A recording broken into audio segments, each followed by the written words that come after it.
Es un poquito raro que hoy estemos en el segundo domingo del tiempo ordinario. Y ustedes se preguntarán, ¿qué pasó con el primer domingo del tiempo ordinario? Porque ¿qué pasó el domingo pasado? Si alguien se recuerda. ¿Qué celebramos aquí el domingo pasado? La Epifanía del Señor, ¿verdad? Los reyes, la llegada de los Reyes Magos, la manifestación de Dios como ser humano al mundo entero. Y de momento, hoy que se suponía que fuese el primer domingo, ¿qué pasó? Cae en el segundo.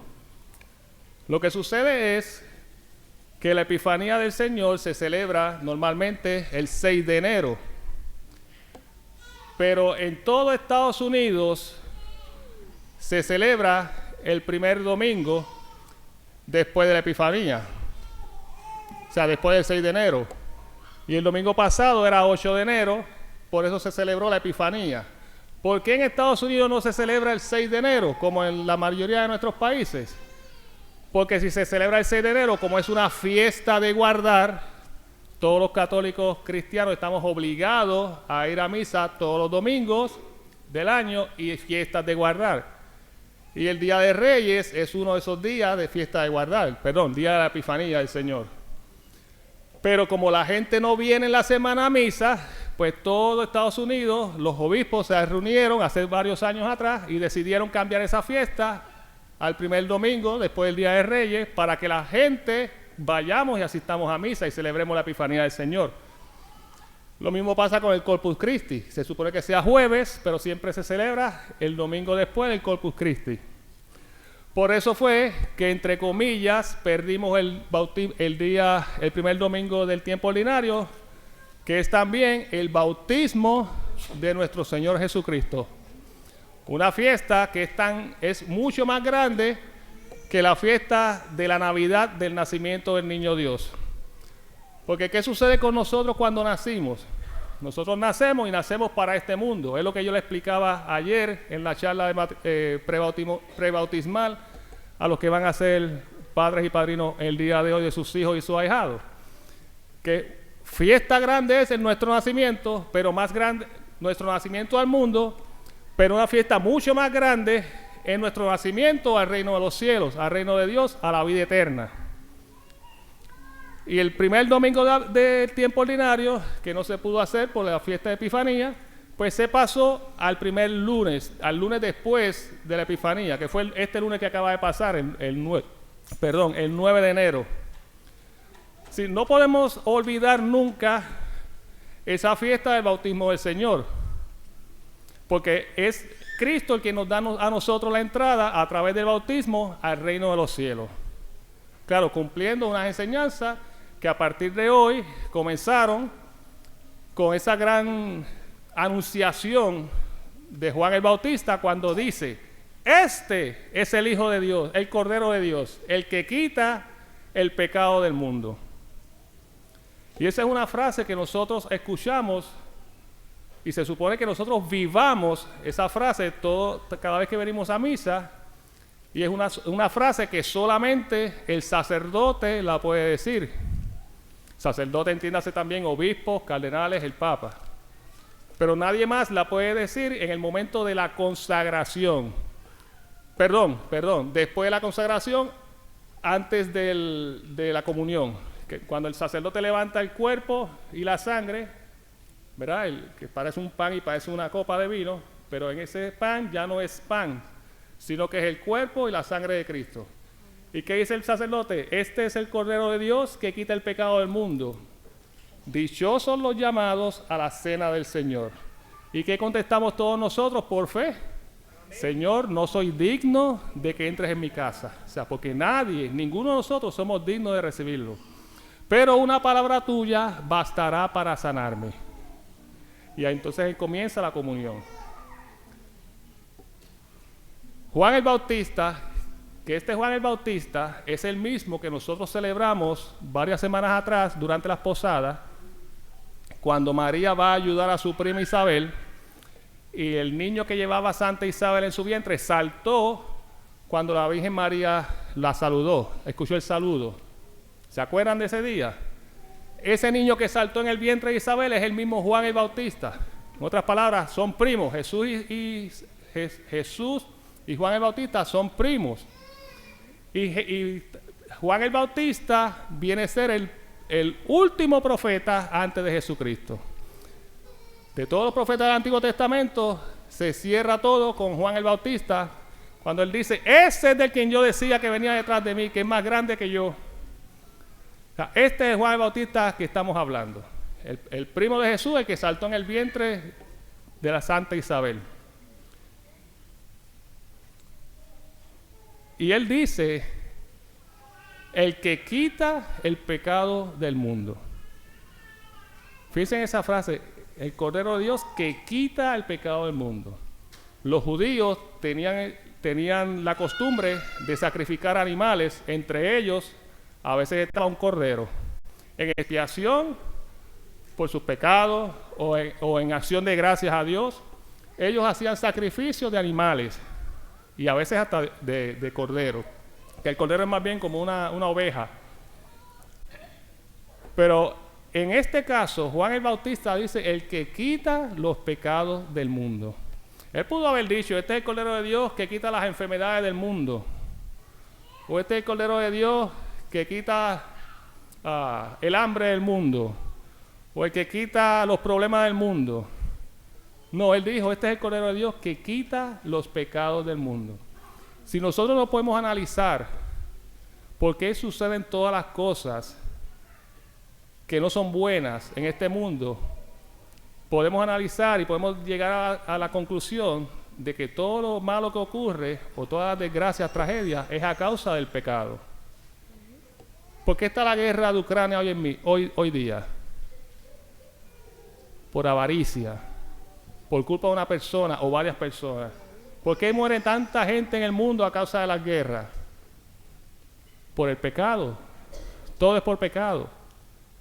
Los problemas en la sociedad, ese odio que hay, ese racismo, o esa falta de educación que hay, o esa falta de tolerancia, que cuando, yo lo dije el jueves, cuando uno va a los servicios del gobierno, los servicios de hospitales, cómo nos tratan la gente a veces cuando vamos, o cómo nosotros tratamos a veces a la gente, es a causa del pecado.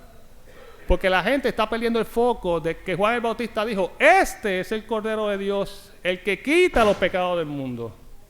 O sea, estamos perdiendo el foco en este. ¿Y quién es este? Este es Jesús Cristo, el que murió por nosotros para regalarnos la vida eterna. Mientras sigamos perdiendo ese foco en Cristo Jesús, vamos a seguir en pecado. Verá que cuando nosotros nos enfocamos en Cristo, nuestra vida cambia, aunque sea por algunos minutos, algunas horas, algunos días. ¿Qué pasa cuando vamos a un retiro de, no sé, de lo que sea, de renovación conyugal? O cuando vamos a un retiro de carismático, de, ¿cómo se llama? Emaús. O a un retiro de lo que sea. ¿Qué pasa cuando salimos de ese retiro? Como mi papá decía, nos queremos comer a los niños vivos, porque estamos tan llenos del Espíritu Santo que queremos ir a evangelizar. Porque estamos enfocados en este Cordero de Dios que quita el pecado del mundo. Pero ¿qué pasa cuando llegamos a nuestra casa, a nuestros trabajos, a nuestra sociedad, a nuestros vecinos? ¿Qué pasa? ¿Verdad que como que ese enfoque en Cristo se nos va yendo poco a poco? Y a las 2 o 3 semanas nos dicen, ¿y eso que eres católico? Mira cómo reacciona. ¿Cierto o falso? Nos ha pasado a todos. Porque perdemos el enfoque que Juan el Bautista nos dijo, este es el Cordero de Dios que quita el pecado del mundo. Por eso es que nosotros como católicos cristianos tenemos que estar enfocados en que cuando fallemos o caigamos, vayamos donde el sacerdote a reconciliarnos y a pedir el perdón por nuestros pecados, para entonces volver a recibir el cuerpo y la sangre de Cristo.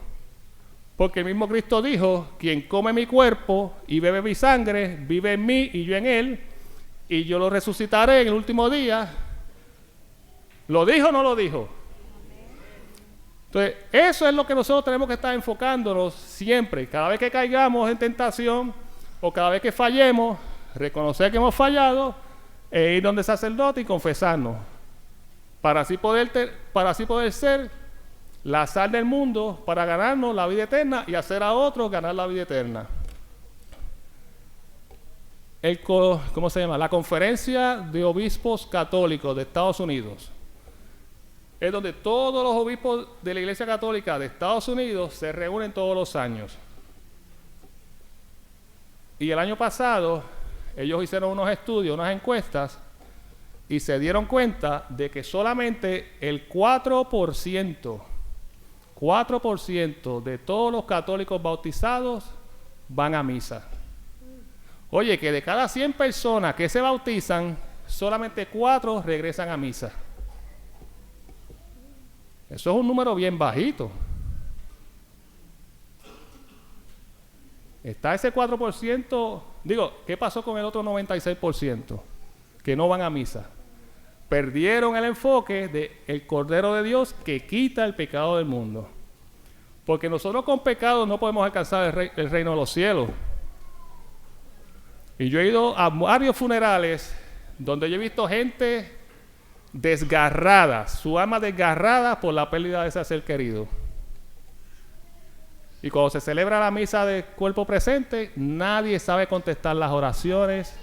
Leen el salmo responsorial sin hacer la pausa ni el estribillo, lo leen todo corrido. Eso me enseña a mí que estas personas no eran de venir a misa.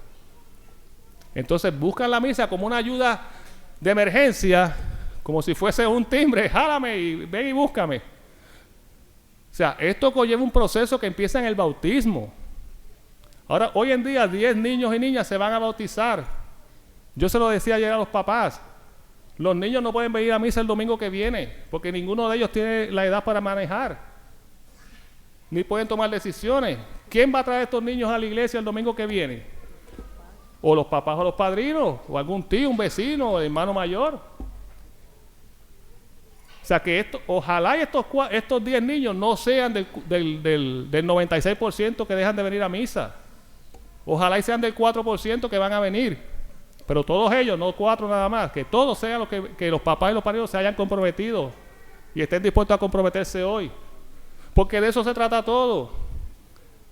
De ganarnos el reino de los cielos y reconocer a Cristo como el Cordero de Dios, el que quita el pecado del mundo. Porque cuando quitas el pecado del mundo, todo se organiza en orden divino y tenemos paz en orden divina.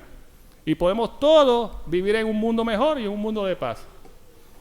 El problema es que no reconocemos a Cristo como el Cordero de Dios y que quita los pecados del mundo. Si quitamos los pecados del mundo, todo sería diferente. Pero eso se lleva a cabo como con participación, con oración, participación de misa, oración, meditación, lectura de las Sagradas Escrituras. O sea, leer las Sagradas Escrituras y vivir tiempos de oración. Y otro dato más o igual de triste es que ese mismo colegio de obispos de Estados Unidos, en unos estudios que hicieron, se dieron cuenta que solamente el 45% de las personas que asistimos a misa hoy creen en la presencia real de Cristo en la Sagrada Eucaristía. O sea que de cada 100 personas que venimos a misa, 45 personas creen que Cristo está presente en la Eucaristía y el otro 55% no creen eso. Y volvemos a lo mismo. No creemos porque solamente estamos en venir una hora a la semana a la misa y no hacemos nada más por conocer a Cristo, conocer acerca del reino de los cielos, y por eso al no conocerlo, pues caemos en pecado. Mi pueblo perece, pero por falta de conocimiento. Que en este día de hoy, que esa exclamación y ese anuncio que hizo Juan el Bautista de este es el Cordero de Dios que quita el pecado del mundo, nosotros podamos reconocerlo. Y si no lo reconocemos, busquemos la forma de encontrarlo. ¿Cómo lo vamos a encontrar? Como les dije primero, con oración, meditación, ayuno, abstinencia, confesión y comunión. Y si por alguna razón nosotros no estamos comulgando, la razón que sea, tienen que ir donde el sacerdote a confesarse. Y él le dirá después si usted puede comulgar o no. Reconozcamos al Cordero de Dios, al que quita el pecado del mundo. Que el Señor les bendiga.